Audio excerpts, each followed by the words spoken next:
Hey all, here are OS Reviews. Today we're taking a closer look at the Haylou T19. These are TWS wireless buds which sell for roughly $30 and come with a relatively flagship tier Qualcomm chipset. So it supports codecs like aptX, SBC, and AAC using the latest Bluetooth 5.0 protocols. Now this also comes with wireless charging support, so you can pop this onto a Qi charging mat to quickly top it up.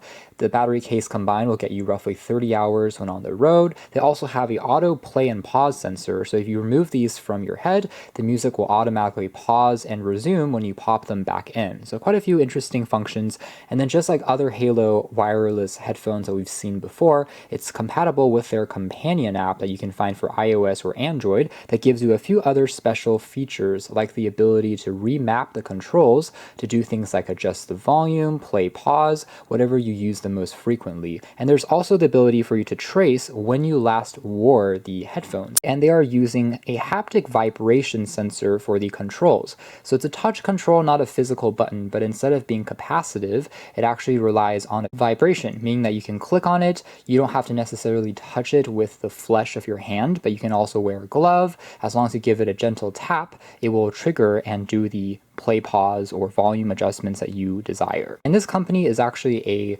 affiliated brand or a subsidiary of Xiaomi, and the basic specs are reiterated again on the rear. Inside of the box, we have just an internal sleeve that features the headphones presented in a pretty dramatic way along with the battery case. Underneath this compartment, you'll find access to a quick start guide along with a USB Type-C charging cable if you don't want to use Qi wireless charging, and some spare silicone tips to get a more snug fit. Taking a closer look at the design of the battery case, it's actually a little bit larger than maybe what I was initially expecting. If we compare it with something like Apple's AirPods, the standard edition, you can see that the case is a bit chunkier by contrast. Though it's still not bad, it can still fit easily enough into most pockets and feels well constructed out of this polycarbonate plastic material. Here's another contrast with the Zimi PurePod Pros that we also checked out, and Zimi is like Haylou, another sub-brand tied to Xiaomi, so they're all by the same parent company, and you can see that these two are a bit more similar in size. And finally, a contrast with the Redmi AirDots branded directly from Xiaomi. Haylou is discreetly stamped onto the very top of the case, as you can see there. Otherwise, it's slightly curved in terms of the base, but the bottom part is flat, so it can stand upright, or you can put it down like this, of course. The very back here doesn't feature anything aside from the Type-C port on the very bottom. Overall, the hinge feels pretty sturdy, held into place magnetically, doesn't fall loose or anything like that. And the buds themselves are also very easy just to quickly pop in for fast charging. They're again held into place magnetically and don't fall loose, even if you give it a shake. So although the design of the battery case might not be the most distinctive in the world, it's still well constructed enough, feels solid, and it doesn't really creak or cringe in terms of the plastic. Again, good enough for the price. And here it is, a quick demo of the wireless charging. So setting it up on the very top, you can see that the battery here will instantly begin to start charging. So taking a closer look now at the actual T19 buds, they do have a stem design, a little reminiscent of the aforementioned Apple AirPods, but they do also have a ribbon running across it, which is etched in chrome, that gives it a slightly different look.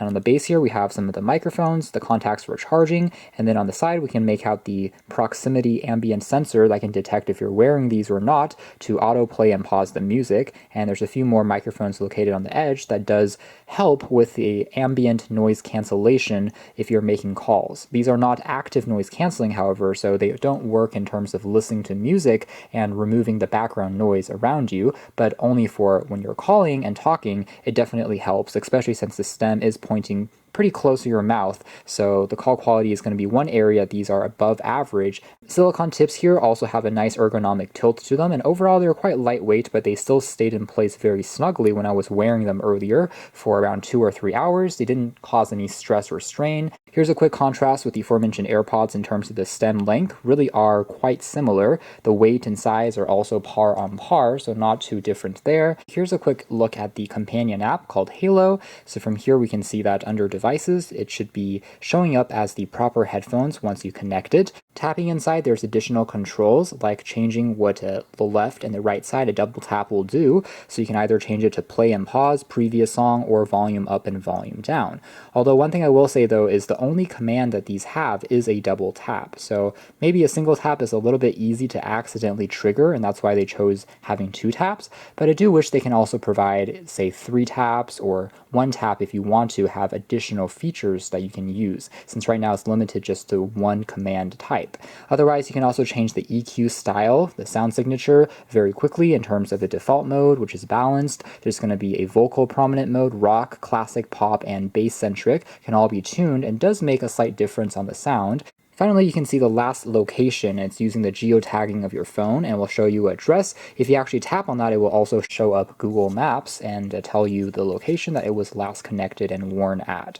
The app is quite basic at the end of the day, but at least it is very easy to use and gives you some nice quick shortcuts and customization that some of the competitors are missing at this price point. Moving into audio quality and performance, overall I was very pleasantly surprised by the Haylou T19s because they do sound excellent, I have to say. In terms of clarity, there's almost no hints of any static or hissing in the background aside from just your music, and there's also a good amount of bass. So if you're listening to instrumentals like a guitar or a drum beat, it really gives you a kick, quite a satisfying experience, but at the same time it doesn't take away or overpower the mids and trebles. So other instrumentals and vocals still come across as natural and actually filled with a lot of details. You're able to delineate between various layers of music, especially in studio tracks that are recorded well, and overall it's a very immersive experience as you're wearing these. It's definitely a step above the Haylou GT1s as well as the Redmi AirDots in terms of the clarity is up a notch and just also being slightly more well balanced. In fact, I wouldn't say they're inferior to the regular Apple AirPods in any way in terms of the sound quality. The music and audio are synced together quite well thanks to the use of the Qualcomm chip,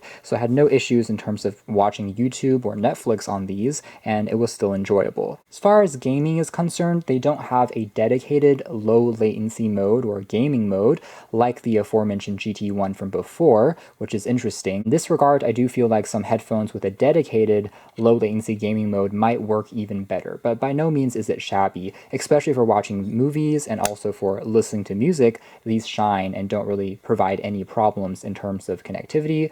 So that's more or less it as far as our quick hands-on review of the Haylou T19s. They may not have the most unique design in terms of the battery case, which could perhaps be a little bit smaller in terms of footprint, but overall for the price range, I think they sound excellent. They're well constructed. The fact that you can customize the controls is a nice touch, and sound quality is a lot cleaner and more dynamic, and also having more bass than I was expecting. All around, excellent sound quality that is definitely surprising for this price point. So if interested, you can check out more details in the links down below. That's been the Haylou T19